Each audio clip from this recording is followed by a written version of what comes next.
Bonjour à toutes et à tous.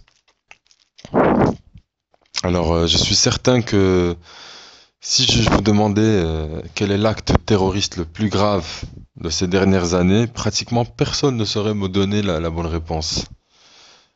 Parce que tout le monde va certainement se pencher vers les terroristes islamistes, le World Trade Center, etc.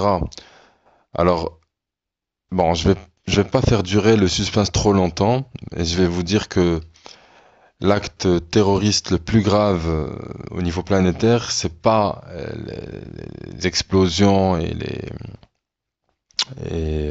Al-Qaïda, etc. C'est l'exploitation du pétrole et du gaz de schiste dans le monde. Parce que pendant qu'on nous distrait avec le terrorisme dans les médias, partout, il se passe de vraies grandes catastrophes et des enjeux énormes dans le monde. Euh, C'est-à-dire que il faut voir la réalité en face. Vous allez me dire, ah, il est fou celui-là. Non, pas du tout. Les chiffres sont sans appel. Alors pourquoi? Pourquoi? Alors pourquoi qu'on devrait diminuer au plus vite notre exploitation des énergies fossiles? 80% de la production mondiale d'énergie est liée au pétrole, au gaz et au charbon. Troisième position. C'est surtout le pétrole. Et en ce moment, c'est devenu à la mode le gaz de schiste. Faites des recherches, gaz de schiste sur Internet, pétrole, etc. Alors il est donc fort probable que l'on n'échappera pas à une montée de 1 à 5 à 6 degrés de la température moyenne les prochaines années. Ceci provoquera bien évidemment des catastrophes incalculables. On estime déjà que 60% de l'humanité sera impactée par la montée des eaux, estimée à 75 cm, et par les effets directs et indirects sur la stabilité climatique. Donc les ouragans, les inondations, les sécheresses, etc.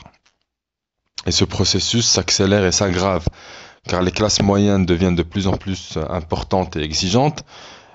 Ces classes désirent consommer une voiture, des appareils électroménagers, du manger, etc., etc. Comme si ce n'était pas suffisant, se rajoute à cela un énorme mensonge au niveau de la gestion démographique mondiale, comme si on nous fait croire et à tout le monde que nous sommes trop nombreux sur Terre et qu'il faut contrôler les naissances dans certains pays. La fameuse promotion de l'enfant unique et de l'avortement des fœtus. C'est une faute très grave qui causera de graves déséquilibres dans certains pays. Peu de femmes disponibles pour les hommes, alors que le vrai problème, c'est pas le nombre d'enfants, mais plutôt le mode de vie. Le mode de vie et l'empreinte écologique. Alors au final, on peut dire que le mode de vie d'aujourd'hui représente la plus grande menace pour l'humanité. Je vous remercie de m'avoir écouté et à la prochaine.